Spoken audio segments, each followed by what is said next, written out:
ನಟಿ ಎಂಎಲ್ಸಿ ಉಮಾಶ್ರೀಗೆ ಕುಲಾಯಿಸಿದಂತ ಅದೃಷ್ಟ. ಉಪಸಭಾಪತಿಯಾಗಿ ಉಮಾಶ್ರೀ ಅವಿರೋಧ ಆಯ್ಕೆ. ನಟಿ ಎಂಎಲ್ಸಿ ಉಮಾಶ್ರೀಗೆ ಅದೃಷ್ಟ ಕುಲಾಯಿಸಿದೆ. ಉಪಸಭಾಪತಿಯಾಗಿ ಉಮಾಶ್ರೀ ಅವಿರೋಧ ಆಯ್ಕೆ. ಉಮಾಶ್ರೀ ಆಯ್ಕೆ ಅಧಿಕೃತ ಘೋಷಣೆ ಅಷ್ಟೇ ಬಾಕಿ ಇದೆ. ನಾಳೆ ಉಪಸಭಾಪತಿ ಚುನಾವಣೆ ನಿಗದಿಯಾಗಿದೆ. ನಾಮಪತ್ರ ಸಲ್ಲಿಕೆಗೆ ಇಂದೇ ಕೊನೆಯ ದಿನವಾಗಿತ್ತು.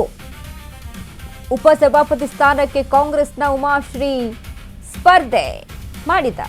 ಉಪಸಭಾಪತಿ ಚುನಾವಣೆಗೆ ಉಮಾಶ್ರೀ ನಾಮಪತ್ರ ಸಲ್ಲಿಕೆಯಾಗಿದೆ. ಸಿಎಂ ಡಿಕೆ, ಕೆಪಿಸಿಸಿ ಅಧ್ಯಕ್ಷ ಬಿಕೆ ಹರಿಪ್ರಸಾದ್, ಮೇಲ್ಮನೆ ಸಭಾನಾಯಕ ಯತೀಂದ್ರ ಉಪಸ್ಥಿತಿಯಲ್ಲಿ. ವಿಪಕ್ಷಗಳಿಂದ ಯಾವುದೇ ಉಮೇದುವಾರಿಕೆ ಇಲ್ಲ. ಹಾಗಾಗಿ ಉಪಸಭಾಪತಿಯಾಗಿ ಉಮಾಶ್ರೀ ಅವಿರೋಧ ಆಯ್ಕೆ. ಸಭಾಪತಿಯಾಗಿ ಮೊನ್ನೆಯಷ್ಟೇ ಸಲೀಂ ಅಹಮದ್ ಆಯ್ಕೆಯಾದರು.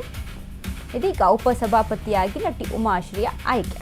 ಹೆಣ್ಣು ಮಕ್ಕಳಿಗೆ ಅವಕಾಶ ಅಂತ ನೋಡಿದ್ರೆ ಮಹಿಳೆಯರಿಗೆ ಅವಕಾಶ ಅಂತ ಮಾಡಿಕೊಟ್ಟಿದ್ದಾರಾ ಡಿಕೆ ಸಂಪುಟದಲ್ಲಿ ಅಂತ ನೋಡಿದಾಗ ಉಮಾಶ್ರೀಗೆ ಉಪಸಭಾಪತಿ ಆಯ್ಕೆ ಅನ್ನೋದನ್ನ ಹೊರತುಪಡಿಸಿ ಮತ್ಯಾವುದೇ ಕೂಡ ಇಲ್ಲಿ ಮಹಿಳೆಯರಿಗೆ ಅಂತಾನೆ ಸ್ಥಾನಗಳು ಸಿಕ್ಕಿಲ್ಲ ಡಿಕೆ ಶಿವಕುಮಾರ್ ಅವರ ಸಂಪುಟದಲ್ಲಿ.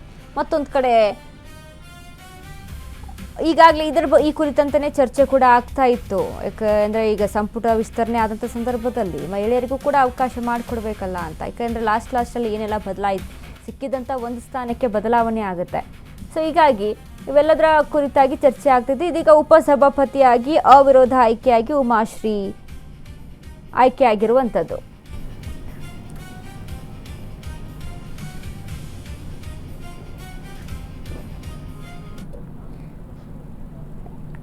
ಈ ಬಗ್ಗೆ ಮತ್ತಷ್ಟು ಅಪ್ಡೇಟ್ಸ್ ಅನ್ನ ಕೊಡ್ತಾರೆ ನಮ್ಮ ಪ್ರತಿನಿಧಿ ದೀಪಾ. ದೀಪಾ, ಇದೀಗ ಉಮಾಶ್ರೀ ಉಪಸಭಾಪತಿಯಾಗಿ ಅವಿರೋಧ ಆಯ್ಕೆ. ಸೊ ಇನ್ನೆಲ್ಲ ಅಪ್ಡೇಟ್ಸ್ ಇದೆ ದೀಪಾ. ಇವತ್ತು ನಾಮಪತ್ರ ಸಲ್ಲಿಕೆಯನ್ನ ಉಮಾಶ್ರೀ ಅವರು ಉಪಸಭಾಪತಿ ಹುದ್ದೆಗೆ ಹಾಕಿರುವಂತದ್ದು. ನಾಳೆ ಅವಿರೋಧವಾಗಿ ಅವರು ಆಯ್ಕೆ ಆಗ್ತಾರೆ. ಯಾಕಂದ್ರೆ ಉಪಸಭಾಪತಿ ಹುದ್ದೆಗೆ ಬೇರೆ ಯಾವ ನಾಮಪತ್ರಗಳು ಕೂಡ ಬಂದಿಲ್ಲ. ಹಾಗಾಗಿ ಉಪಸಭಾಪತಿಯ ಹುದ್ದೆಗೆ ಅವರು ನೇಮಕ ಆಗುವಂತಹ ಎಲ್ಲ ಸಾಧ್ಯತೆಗಳು ಹೆಚ್ಚಿದೆ. ಯಾಕಂದ್ರೆ ನಾಮಪತ್ರ ಒಂದೇ ಬಂದಿರೋದ್ರಿಂದ ಬಹುತೇಕವಾಗಿ ಅವರೇ ಆಯ್ಕೆ ಆಗ್ತಾರೆ.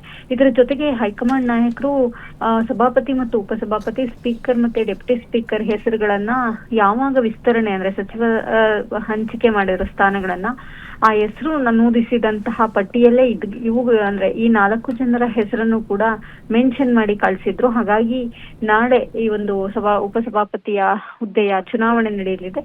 ಚುನಾವಣೆಯ ಬಳಿಕ ಅಧಿಕೃತ ಘೋಷಣೆ ಆಗಿದೆ. ಥ್ಯಾಂಕ್ ಯು ದೀಪಾ, ನಿಮ್ಮೆಲ್ಲ ಅಪ್ಡೇಟ್ಸ್ಗೆ.